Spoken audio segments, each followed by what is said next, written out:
And if Mr. Burroughs can get it and put it into help wanted, that could like possibly.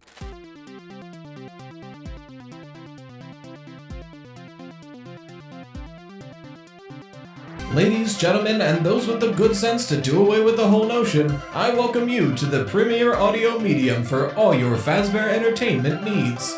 The Freddy Fazbear Pizza Podcast. Note, FFPP is not responsible for any loss of appetite, disinterest, dismemberment, or other legally classified statuses. So strap in and enjoy. Hello, everybody. Welcome back to the Freddy Fazbear Pizza Podcast. I'm your host with the toast, Ryan Toast, here to talk about Five Nights at Freddy's, like we always do. And today, folks, we are going to finish a timeline. I'm not going to spend any time wasted on the recap or updating or anything like that. If you want the recap, just watch episode 1. Not episode 1, Jesus. The last episode, because the last episode was the full front half. We are picking up from Sister Location, and we're ending at Ruin, so we are sprinting. That being said, I do have 2 points of order. One, this was going to be an April Fool's Day episode because it's April 1st, and I was going to interview myself. I thought that was really funny, and I realized I don't have time to script out a 45-minute self-interview. Maybe next year, keep an eye out for it. And 2, Escape the Pizzaplex came out today. I'm going to be adding the contents of Escape the Pizzaplex to the timeline when we get there. So be prepared for those spoilers. I'll warn you before we get there. Oh, and one last point of order. Makeshift gave us one last week. As of today, you have like 3 days left to get this Mark plushie. Once it is out, once that sale is over, you can no longer get this plushie. You have 3 days left. Thank you everybody who's gotten one so far. Anyway, timeline. Also, one disclaimer before we get into it. I am a little under the weather. I'm coming off of an illness. It was very quick. You know, Riley's always sick because he doesn't get enough sunlight. Anyway, I am coming off of it. So you can still hear it a bit in my throat and my voice, but it should be fine. All right. Where were we in the timeline? Last we left off, we got to the beginning of Sister Location. So sometime within 1993 and 2015, essentially, Sister Location happens as we see it in the games. At this point, all of the Missing Child Incident spirits have rested inside of the Fun Times, but their remnant has melted together and been taken apart. Mangled, if you will, to the point where they're more like rabid animals than thinking people. There are pieces in each of them, and they can't quite fix that. So they have this undeniable urge to form back into one unit. Michael then goes into the bunker to try and continue his father's experiments, but instead finds everything. What's happened to his sister, the fun times, the nightmare experiments, his nightmare experiments. Essentially, like, Michael's like following the instructions, he goes down, he does the Sister Location gameplay, but also, at the same time, finds out about what happened to him. The thing his father said, like, oh, these nightmares, I'm trying to stop them, but you need to do this. He learns that his father was the one doing them to him. This is a huge revelation. It's the reason why there's a heel turn. As I mentioned when I wrote this, Michael, I believe, is a reluctant follower of William, not realizing the implications, right? But at some point, right, in that Sister Location monologue, we get both sides of this. Where the beginning is, I did what you asked me to. Which, like, if he hates his father and would never want to serve him, why would he do that? But then at the end of that monologue, the very same monologue, he hits the, I'm going to come find you. So there's a turn that needs to happen. This is why I think Michael does initially help William until eventually turning on him. And that's that monologue where it literally happens in the monologue, where using the nightmare experiments, William manipulates Michael to get him to do what he wants. And then after Sister Location, when Michael learns what William was actually doing, learns that William was the one doing the nightmares experiments on him, and, you know, by the end of the week, he realizes the circus baby he was talking to is Elizabeth, but before he can do anything about it, he's scooped, and the recently formed Ennard takes his body to escape. That whole thing, that also helps him to turn against his father. So that's now, he's going to come find him. But we're not quite there yet, because, like I mentioned, end of Sister Location, Michael is scooped, his insides are taken out, and Ennard enters him. So I mentioned this in the why he survives when I was writing this. Bad plan, idiots. Soon after, his body begins to rot, and they escape to the sewers. But either through sheer willpower or the remnant left on his body from the scooper, he survives. They pushed his body aside. Oh, I just continue the bullet point. That's a little confusing. They pushed his body aside like a springlock suit, holding his organs to his skin, and enough remnant inside kept him living. He swears to find his father and make this right. So I don't think Michael surviving is necessarily supernatural, outside of the influence of remnant. I think it makes for a really cool parallel, and I think on purpose, because this is after springlocks have been introduced as a thing, the idea that the springlock suit is an animatronic whose endoskeleton, the innards of that animatronic, can be sprung, held tight to the sides of it so a human can go inside.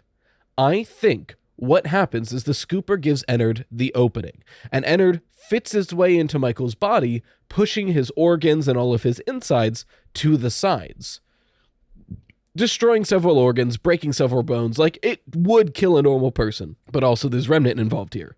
So it's that idea of, like, Michael is still barely alive during this, and it sucks for him real bad.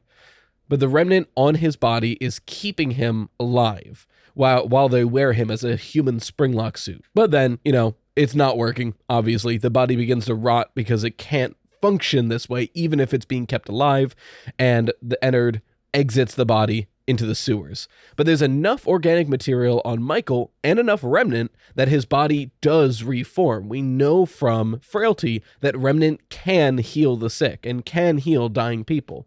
We know from the Silver Eyes that can happen, because it happens in the fourth closet to Carlton, because he gets molten remnant injected directly into his heart, and he survives because it was remnant.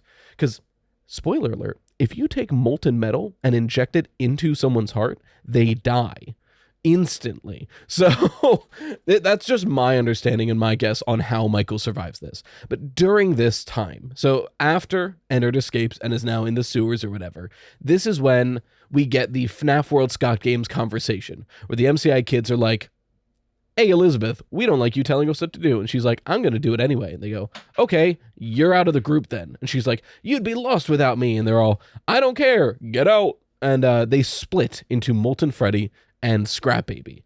And that's where the Molten MCI theory comes from, that Ennard is the MCI victims plus Elizabeth. And when they split, Elizabeth forms into Scrap Baby, and the remainder of them form Molten Freddy. All right. Moving on to 2015. Michael hears of a Fazbear-themed horror attraction opening up and goes to work there in the hopes that he can find some leads. This is our FNAF 3, right? Phone Dude is a rabid collector who opens up this haunted house based on the history and the legacy and the infamy of Fazbear. And Michael, looking for his dad, goes, "Maybe I'll find a lead. Maybe my dad will be there. Who knows?" So he goes to investigate. And he ends up getting a job there and just, scoping out the place. And within a few days of working there, Phone Dude, who said he found a lead, finds the false wall in the original Freddy Fazbear's location that has Springtrap behind it. Now, quick refresher, I mentioned the reason that Springtrap is in there isn't because the false wall was still up. I think William broke it down at least somewhat to get into that back room to do Follow Me. The reason he's in there is because he's in show mode, right? He died because the spring locks activated, or I guess the spring locks deactivated, and he went back into animatronic mode. The animatronics don't have programming of the secret room. The animatronics don't know the secret back room is there. So my guess is that Springtrap as a Spring Bonnie suit in the back room is just in a stationary I will not move mode because it's in that secret back room. So Phone Dude finds him, brings William, now Springtrap, to Fazbear Fright, and Michael and William meet each other. They go, "Oh God, you're still," they do the Spider-Man meme, but it's "you're still alive," right? The puppet follows William. Maybe it was brought, he said he brought a real one, but he only said a one. And you would think if he found the puppet, he would be like, "Oh, I found two." But we know the puppet was at FNAF 3 because in the rare screens you can see the puppet on the security cameras, it has a reflection. So either Scott didn't realize that a spirit probably wouldn't, right? Like that would be a good way to differentiate them, or the actual puppet is there, especially because it looks different than the phantom puppet you can encounter in the game. My thinking is either he brought the puppet too and didn't realize it was an animatronic, just threw it in the back, or Charlotte was like, "Oh shit, William's on the move," and followed them. So There's enough real FNAF memorabilia that the location is soaked in agony, and it gets into the head of Michael, causing the phantom animatronics. So this is a bit of a spicier take. I don't think it's unfounded. I think a lot of people think this as well, but I think the phantom animatronics are just a side effect of being surrounded by all that agony, right? We know from the books that objects can be infected with agony, and it can affect the people around them. It doesn't even necessarily have to be a haunted thing. It affects you, if being surrounded by that much agony. So I think that's what the phantoms are. I don't think it's lack of oxygen. I don't think it's whatever the excuse the game says.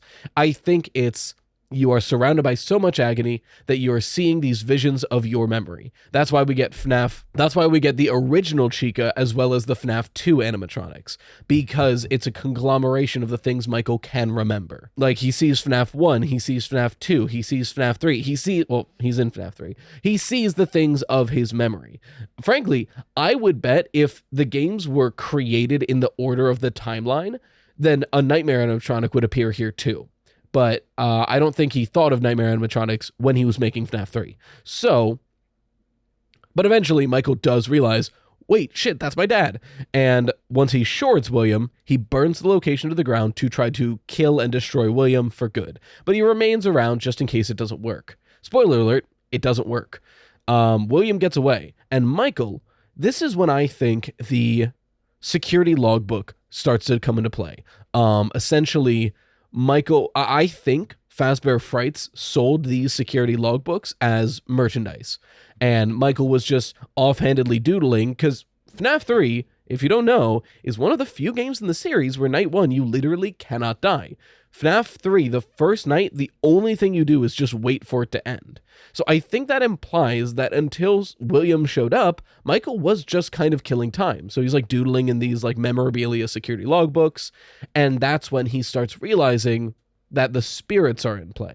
Because that's when he already knows because of sister location. That's when he starts realizing that his brother's spirit is in play. Because that's when we get, I believe the security logbook is showing us Cassidy and the crying child communicating, and Michael using this book to try to reach out to them. So FNAF 3 is the beginning of the use of that security logbook, and I think it continues for several years. Cut to William. I made my tea. I love this teacup set. It's a leaf-shaped coaster with a plant-based mug. It's so cute. Twice now in this series, William's suit programming has gotten in the way. It was the reason he was trapped in the safe room, and it was the reason why the Balloon Boy voice lines kept guiding him down hallways when he was trying to confront Michael. This suit programming is a problem. So he needs to make modifications to his suit to lessen the effect the programming has on it. And unfortunately, with the tools and materials he has available, he just needs... the only compatible material would be a Springlock suit of the same line. It would be Fredbear. So he goes to the Fredbear suit that was still left after Follow Me, because it was not taken apart, and uses piece of it to adjust the Spring Bonnie suit, inadvertently attaching Cassidy's remnant to his own body. Now, this is the Stormister video, right? This is the Stormister theory of...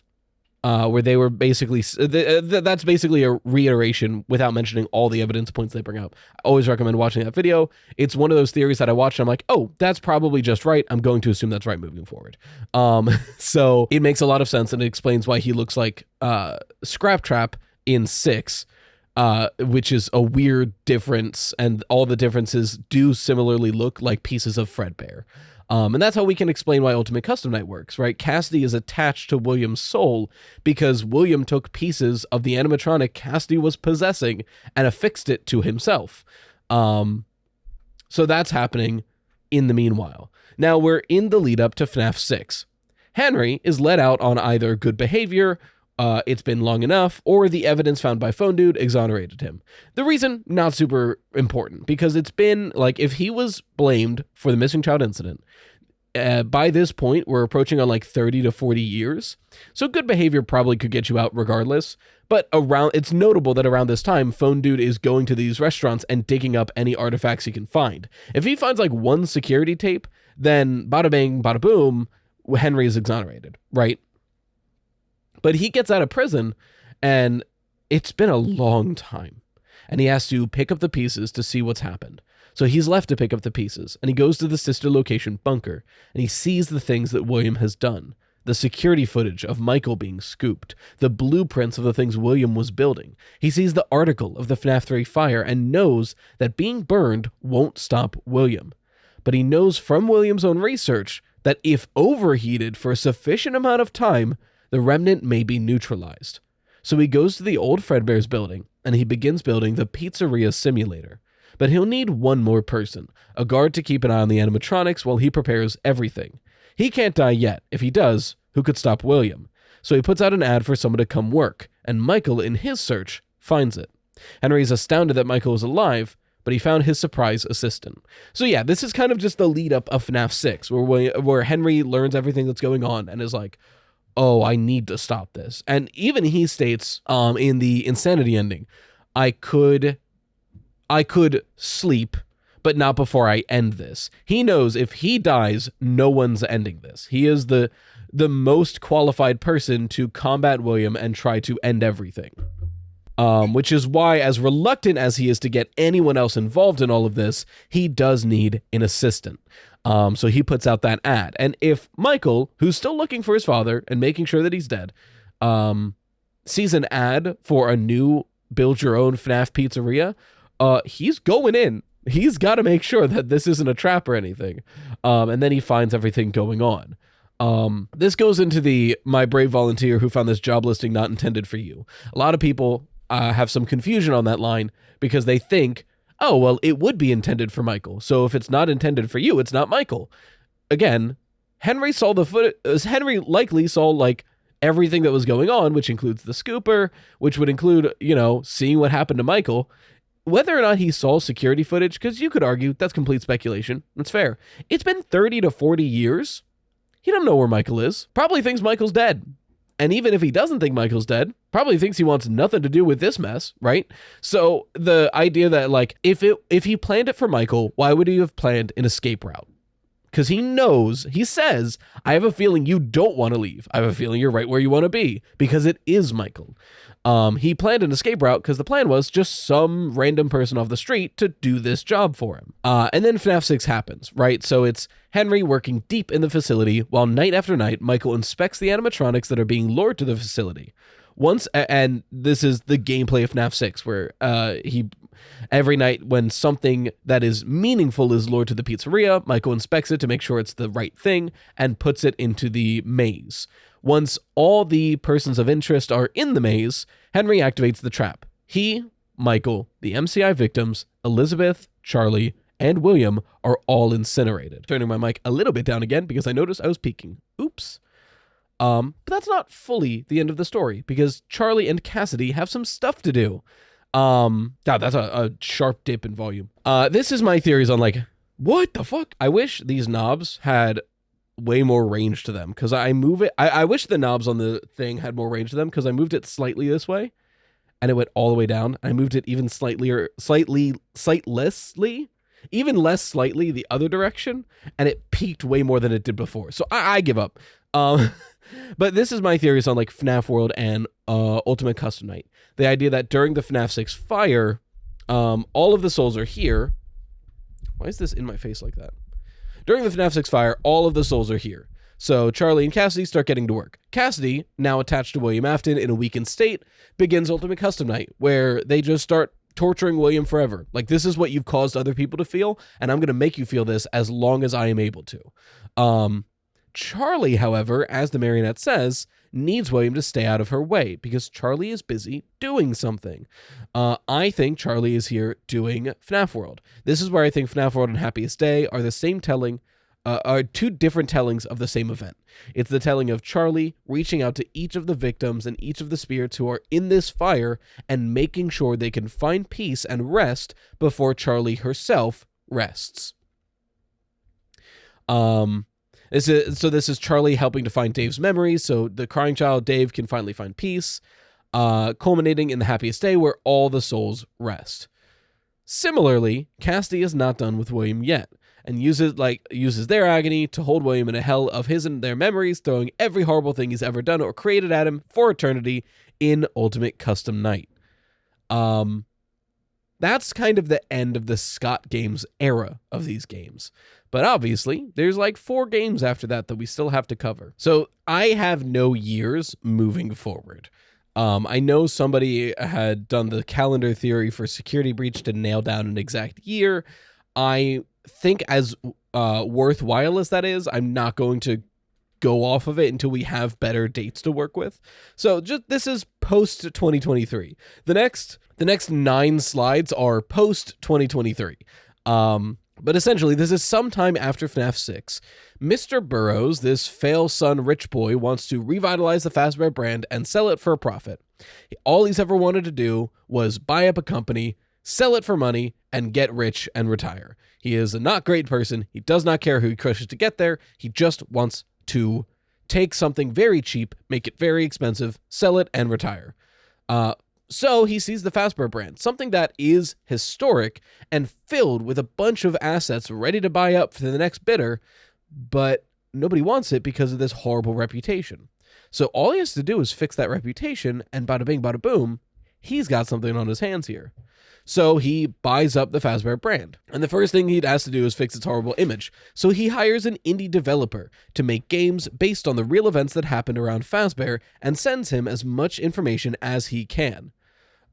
Essentially, the idea is there are real events that happen here, like the missing child incident, like the bite of 83. If you make games based around this and make them these huge things, and make it as true to the events as that have ever happened, now, whenever somebody goes, hey, isn't that the company who did the missing child incident? People can go, oh yeah, from the game? Right, sure, whatever. And when you Google it, you get results about the game first, right? So it's burying these news stories to help the PR.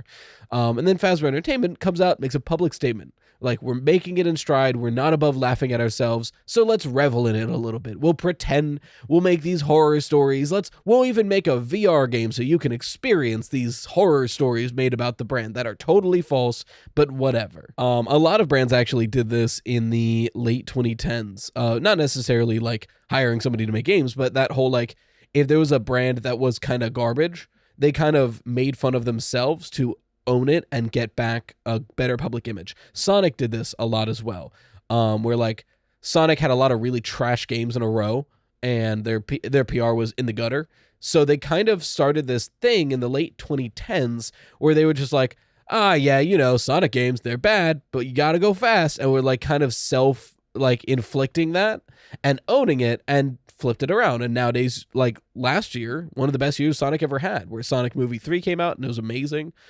Sonic X Shadow Generations came out. It was amazing. Now Crossworlds is coming out later this year and it looks amazing. I just really want to play Sonic. Anyway, so they start the development for Help Wanted. How do we reach the youths? Cool new video game criticizing the indie games while actually promoting them into the public consciousness, further burying the real stories. By doing this, they begin working on Help Wanted. Right? Like if you are really a company trying to own these like this whole indie game situation, you could make that VR game, but you wouldn't and shouldn't directly mention those indie games and its developer. But by opening your VR game going, yeah, we know some crazy psychopath made indie games about us, but we're taking it in stride, you are actively promoting the existence of those indie games. You are skyrocketing it into the public consciousness. It's that idea of like no publicity is bad publicity, right?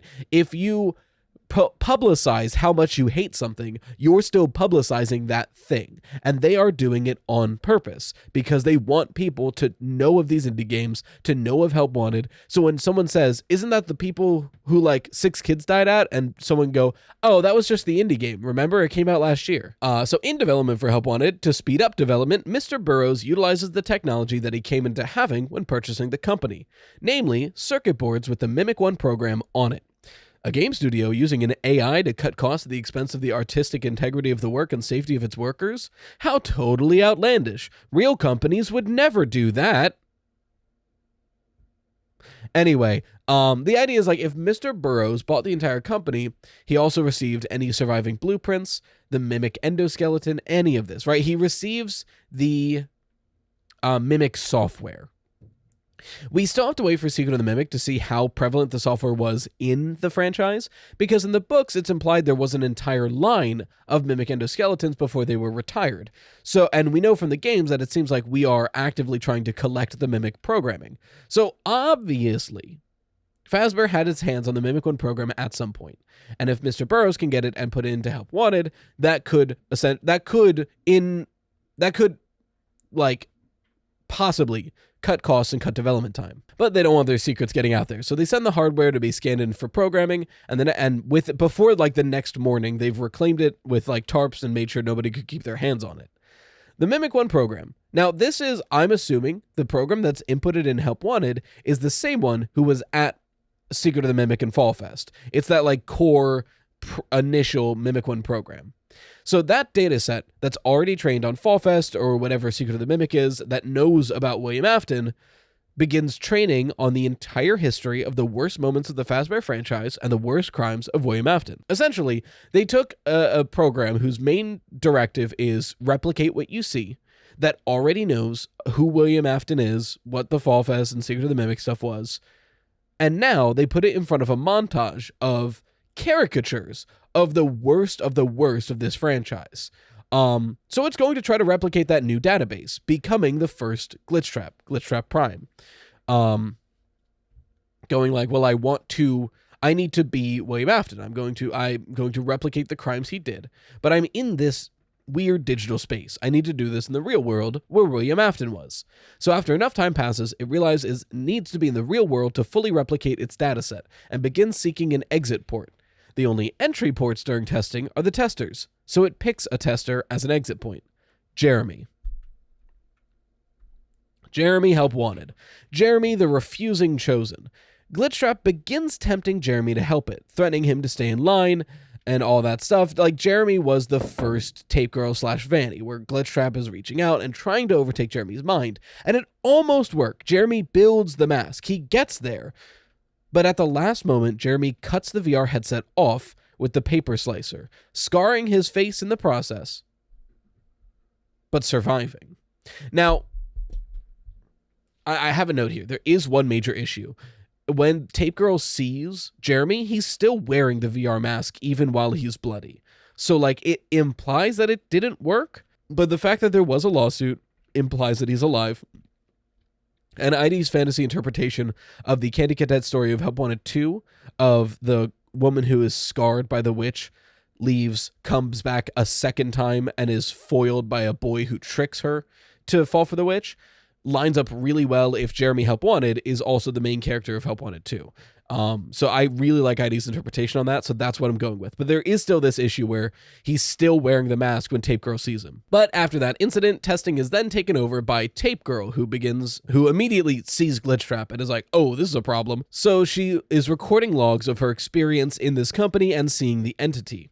Eventually, she realizes what's going on with Fazbear about the game and tries to get the truth out there with these logs.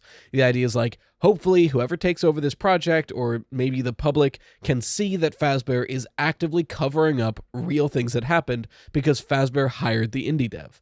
So hopefully these logs get out there. But then she realizes Glitchtrap is attaching itself to her logs to better materialize. So she goes, okay, I need to get rid of them, and fragments them to scatter them and try to destroy it, and leaves one log of hey, do not collect these. I think it's attached itself to them. Please avoid it.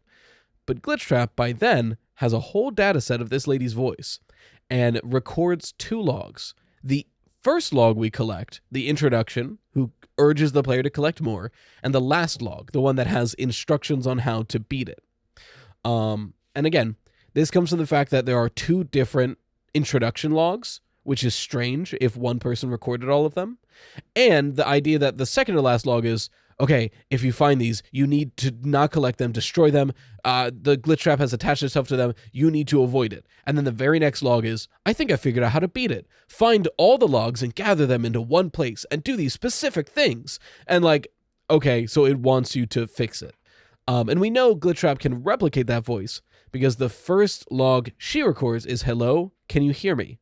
And the words Glitchtrap says to you while you play the game are, hello, can you hear me? So yeah. However, Tape Girl, I don't think is killed, but Regardless, before development can finish, the game is shifted to a new company. This time, Vanessa takes over as tester, us the player. Now Help Wanted the game is taking place, where Vanessa goes and collects the tapes, and her mind is partially taken over by Glitchtrap. Essentially, Vanessa follows the tapes, thinks that the Glitchtrap instructions are true, and her mind is controlled by Glitchtrap. What is actually going on here? What are the specifics? I think it is most accurate to say that Glitchtrap replicated its programming inside of Vanessa's mind, creating the Vanny persona to do its bidding and make its entrance into the real world all the more possible.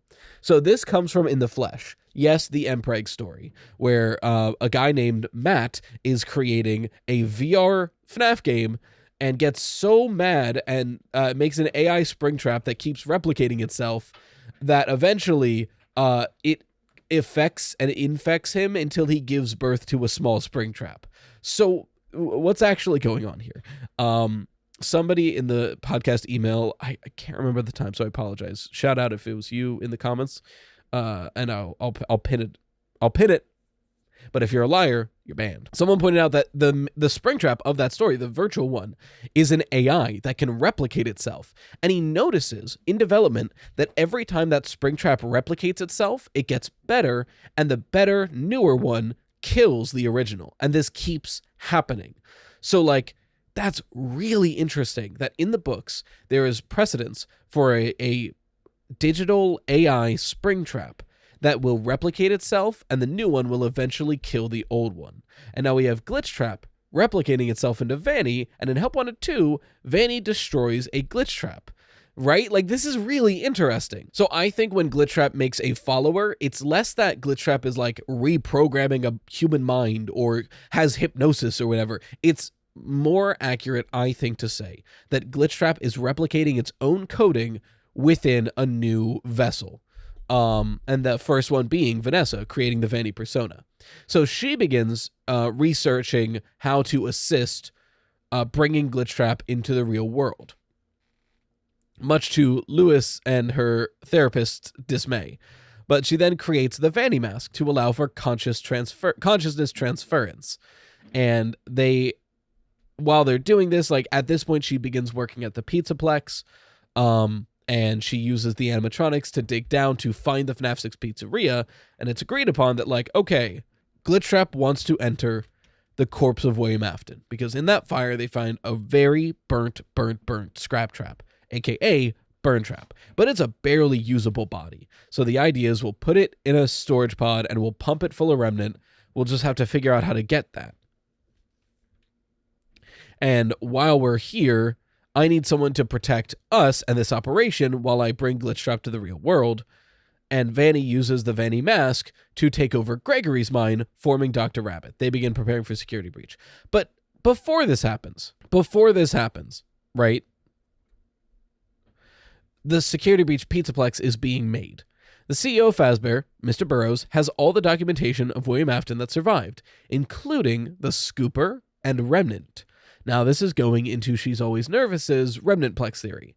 The idea that seeing that Mr. Burroughs, a seedy businessman willing to do anything to get rich quick, finds out that William discovered an incredibly powerful energy source in Remnant, and Remnant can be used to power things. So, technically, this power source could save on cost and have the most impressive Pizzaplex possible, making the animatronics seem more lifelike than any other company could possibly compete with. But they would need a setup where they could disappear a few people every month or so to keep things running, and they would need a fall guy in case this gets discovered. So Mr. Burroughs looks through the company records and finds Vanessa, a video game tester who is obsessive about this franchise and maybe slightly unhinged, but is devoted for Fazbear for some strange reason, and after an interview, finds that she's willing to do whatever it is necessary. So Mr. Burroughs pushes her through to head security guard, and he explains that it's a special job opportunity where she could be head security guard and power the Pizzaplex, but she has to do this one trick, and explains the scooper and the remnant power. And Glitchtrap sees dollar signs, because this is Fazbear putting the keys in their hands to give them access on what they would need to do. All the human staff are fired or killed in the all-staff meeting to not get in the way of the power source collection. So now all the staff bots are the main busybodies of the establishment, and all of the establishment is powered by Remnant.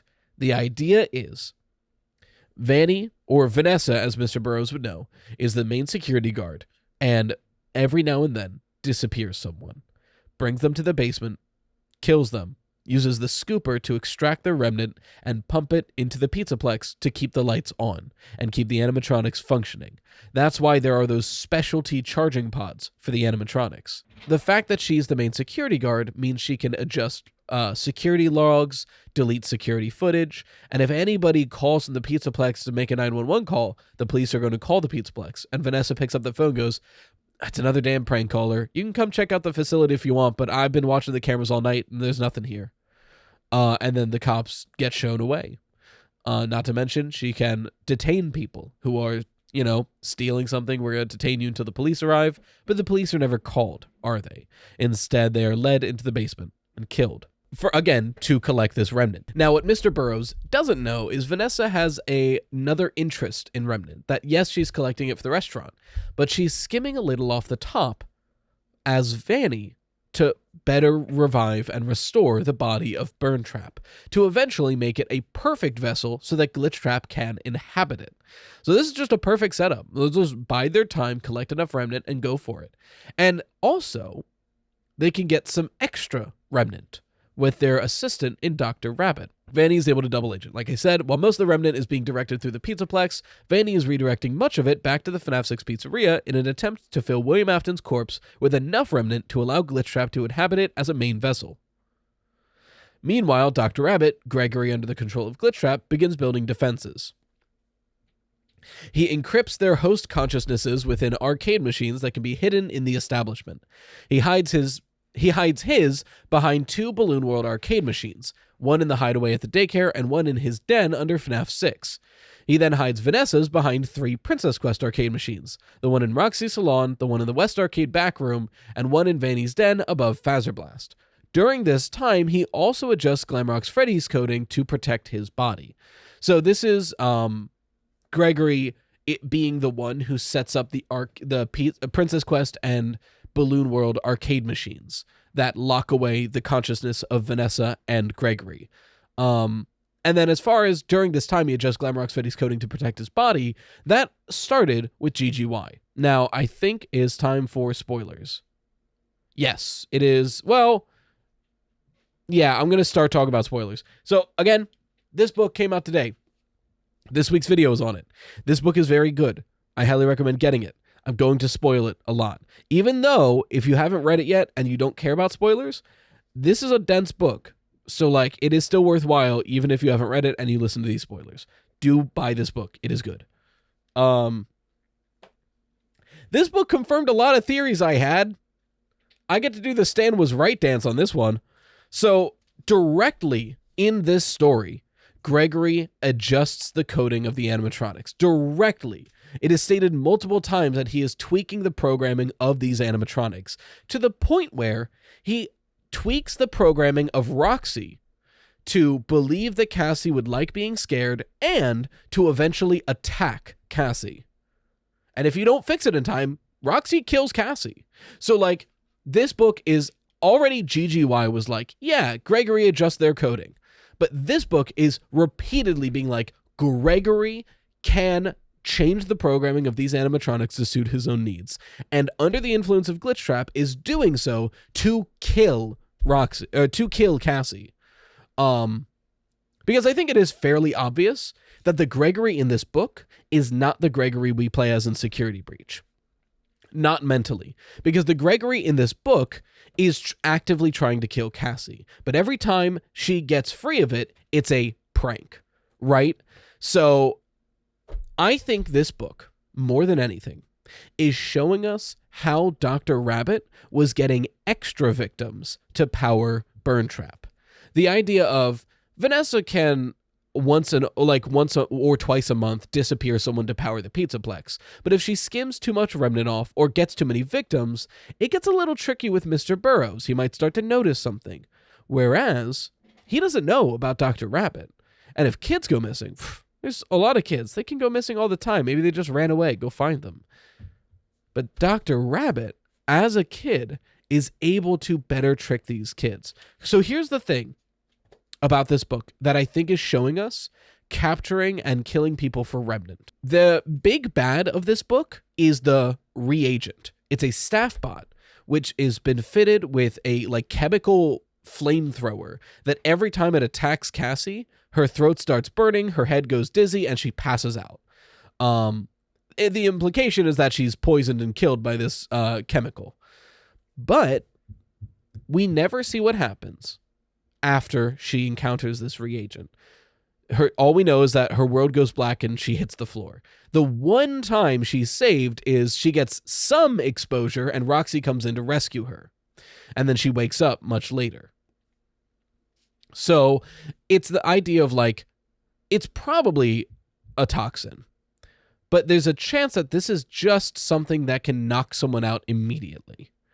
And not true ending, the secret ending of this book, we get a confirmation that Gregory is the one who set it up. Right? In every other ending of this book, Cassie doesn't find out Gregory did that. In every other ending of this book, they destroy the reagent, she escapes. And Gregory was the one who warned her about the reagent. She was like, Gregory's like, look, I like pranks. This is not a prank. You need to be careful of this thing. If you see it, run. We're trying to stop it. And to her knowledge, she stopped it. So she fixed Gregory's problem. There's only one secret ending, which cannot be canon, where Cassie figures out that Gregory did it. It can't be canon because in that ending, Roxy receives Monty's claws so that they could destroy the reagent that way.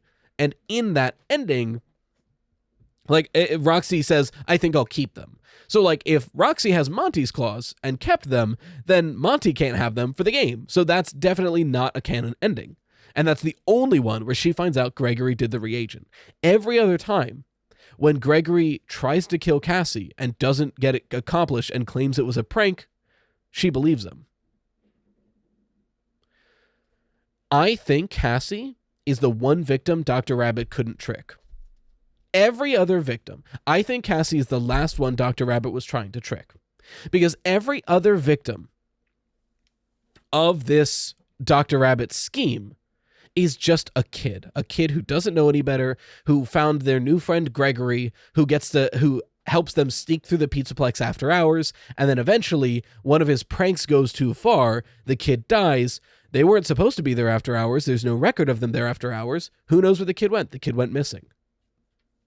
But Cassie's different. Because Cassie's dad works at the Pizzaplex, which is confirmed in here. And Cassie knows this Pizzaplex inside and out and knows programming inside and out, just like Gregory. So she's smart enough to outmaneuver and outflank Dr. Rabbit's attempts on her life. But to not raise suspicion, anytime there's a chance that she might get away or it might get caught, he backs off and says it's a prank to try to keep up this facade. But he's done enough manipulation that she still wants to be his friend because in her eyes, he's her only friend because of the birthday party incident. So this just confirmed a lot of shit for me. I had a lot of theories. Now the endings were not as interesting as I wanted them to be. So that's probably my one complaint. They're all kind of the same ending, and there isn't any massive revelation on Gregory or Cassie's dad, which kind of sucks. But I mean, it's confirmation enough that Gregory was under the thumb of Glitchtrap. I do also think it's worthwhile that 2 different times in this book, Gregory uses an elevator to kill Cassie. What was that one ending in Ruin again? Anyway. So that's pretty much confirmation that this line is true. I was keeping an eye out for Glamrock Bonnie. He's really not mentioned much. You can go into his you can go into his dressing room and there's just not a lot of lore in there. There's green room rather. So I still pretty much believe in Bon Johnsy's Glamrock Bonnie theory. That Glamrock Bonnie at some point made his way down to the FNAF 6 underground and found what was going on, but on the run back through the Roxy garages was destroyed, and they hit him in Bonnie Bowling to cover the tracks. And then, Vanessa, who has complete control of the security logs and all of that, is able to tweak it so that it looked like Monty did it. But while Vanny and Dr. Rabbit are down there, they find the mimic endoskeleton, the thing that was locked in the FNAF 6 basement. And they all agree this is a useful endoskeleton.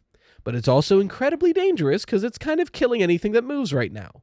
So if worse comes to worse, this could be a host for Glitchtrap, but it's so risky that it should be saved for a last resort.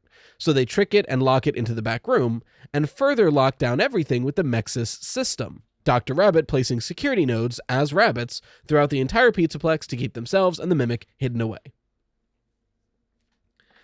Now, I was wrong about the ending. Oops, it does not end with Cassie beating the Daycare Balloon World arcade machine, but it does end with Cassie saying she'll be back. So I'm still holding strong that I think Cassie beats the Balloon World Daycare arcade machine, and Cassie's dad, Jeremy Help Wanted, beats the one in the bunker. I think it's also notable, right? Because Cassie doesn't really catch wise that Gregory is doing this, but is someone who sneaks around and spends a lot of time at the Pizzaplex and would have likely found the loft and that arcade machine. So the idea that Cassie is the one that frees Gregory and starts all of this, I still think is very valid, and I'm still sticking with that until proven otherwise. But at the same time, Cassie's dad, Jeremy Help Wanted, is still looking into the Pizzaplex after being fired. So this is after the all-staff meeting. He's been fired before the all-staff meeting, but he's still looking into the Pizzaplex to try to fix what's going on. It's notable that he never appears in Escape the Pizzaplex, which is something that is interesting, because there's a couple, I think there's a 2 to 3 day period where Cassie never leaves the Pizzaplex, which has me like, hey, why isn't your dad checking on you? So like maybe he's already disappeared by this point, which would be before Security Breach, which is a little interesting because he needs to be alive. If he's the player of Help Wanted 2, he needs to be alive after Security Breach so he can put the mask on Roxy for Ruin. You know, I just realized it's really sweet that if Roxy really is Cassie's favorite, that canonically, if this is true, her dad, after the collapse of the Pizzaplex, was trying to fix her up for Cassie. Anyway, I think that he's trying to make it a safe place for his daughter and worthy of the characters he loves, because he does also love the Fazbear characters.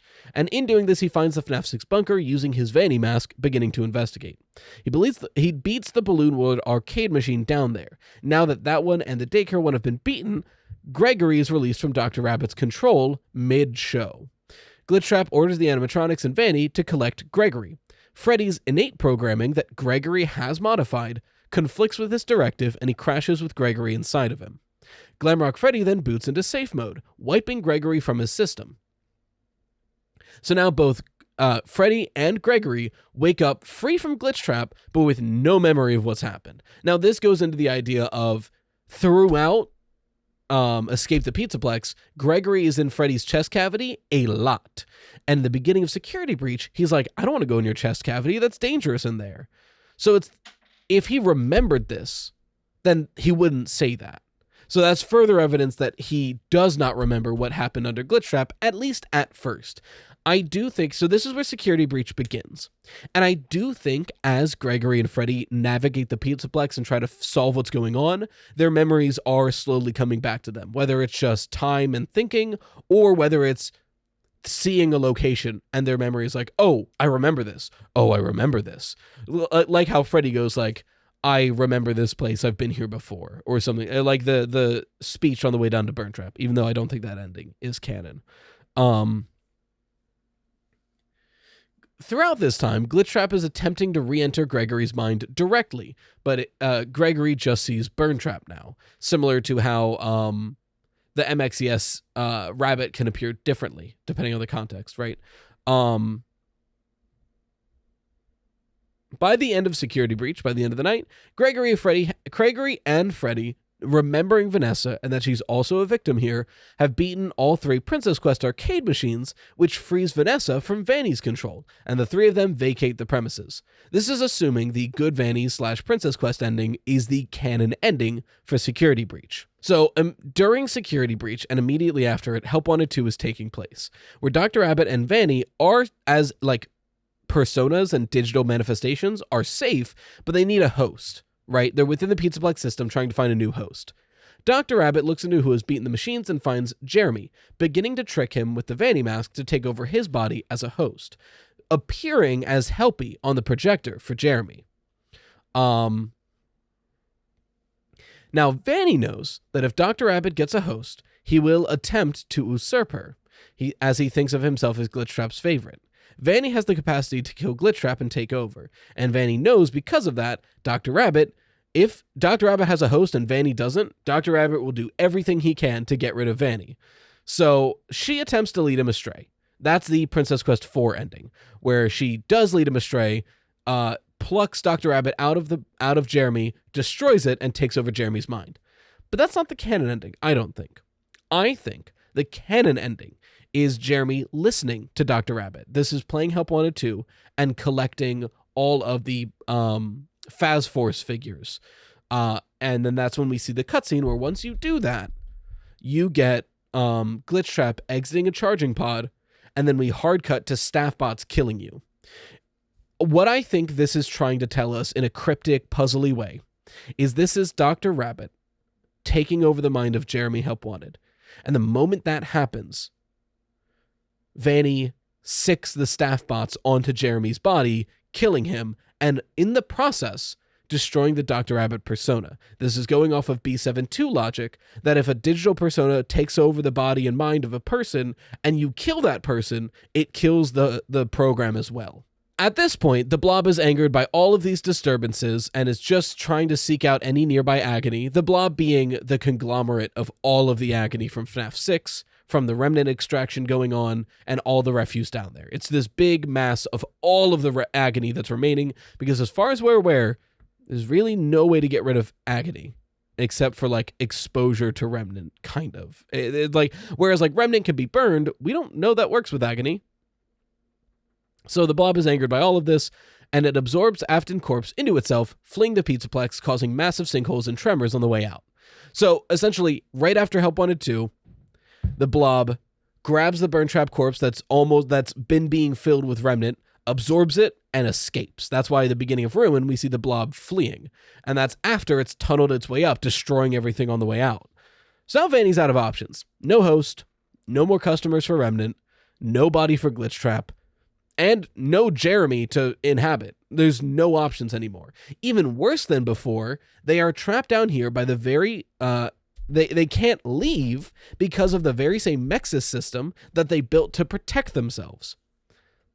So Vanny reaches out through Jeremy's employee information and finds a contact for Cassie. Now, Vanny might also know of Cassidy through the database of Dr. Rabbit. I don't know how their Dr. Rabbit might not even exist after security breach, right? Like, this is speculation on speculation. So that I don't know if it's Jeremy Help Wanted's contact information because he is her father and an employee of the Pizzaplex, or just memory of Cassie because of Gregory. Regardless, a signal is sent out to Cassie pretending to be Gregory, saying, "Come meet me at the Pizzaplex." Glitchtrap decides, well, there's no Burn Trap and I don't want to inhabit Cassie, so I guess we have to just let me inhabit the Mimic, and hopefully I can control its violent outbursts. And he begins to merge with it, gaining control of it and using a walkie-talkie to communicate. Meanwhile, Vanny uses the Vanny mask to slowly corrupt Cassie's mind, lead her through the Pizzaplex, and disable the security nodes that were placed by Dr. Rabbit. This is then Ruin, right? This is the gameplay of Ruin that we see. And I'm making the bet that the Brazil ending is canon. I think Cassie finally gets down there, but Vanny has not taken over Cassie's body yet, because Vanny knows if she takes over Cassie's body and Cassie dies, Vanny is destroyed. Whereas if Cassie dies before then, oh well, we'll get another kid. So it's the idea of finally Cassie gets all the way down, disables everything, frees the Mimic, and in that moment, Glitchtrap, still trying to take over the Mimic's programming of rip off arms and head takes over. The idea of I need to destroy the things in front of me. Glitchtrap is trying to get it under control, and Vanny realizes, okay, it's now or never. If I get control of Cassie, I can assist in Glitchtrap to take over this body. And that's when we see Brazil.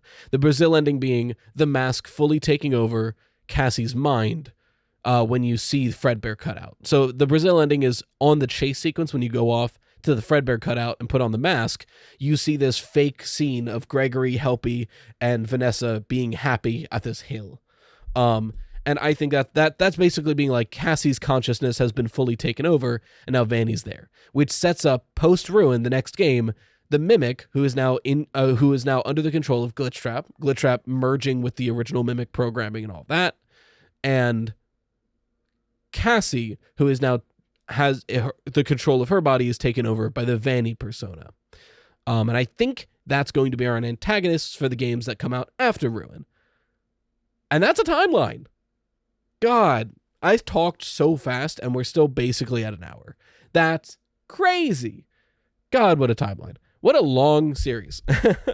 The big holes here are still Secret of the Mimic, which like that game comes out in 2 months.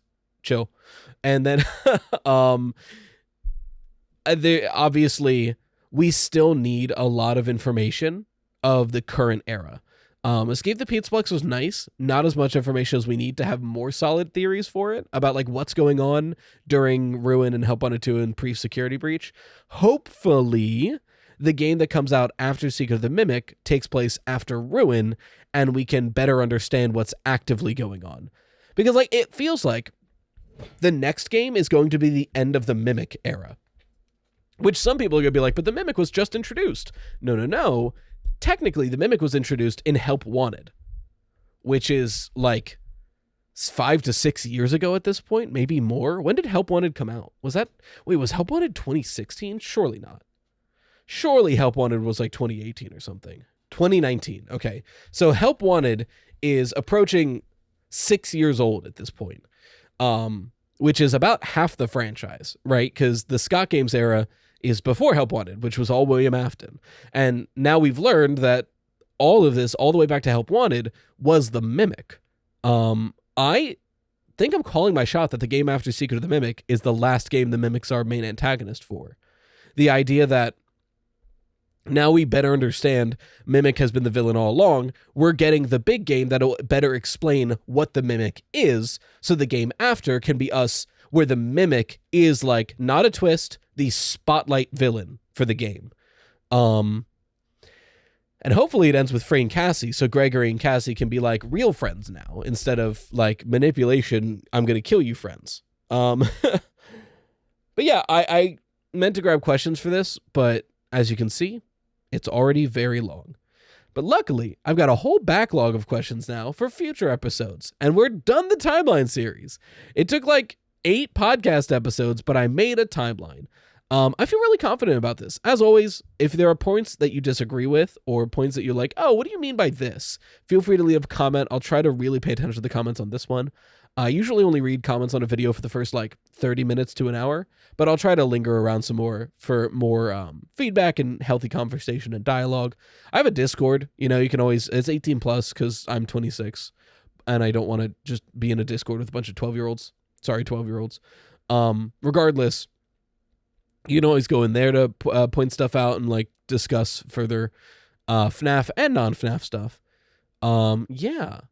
Don't forget,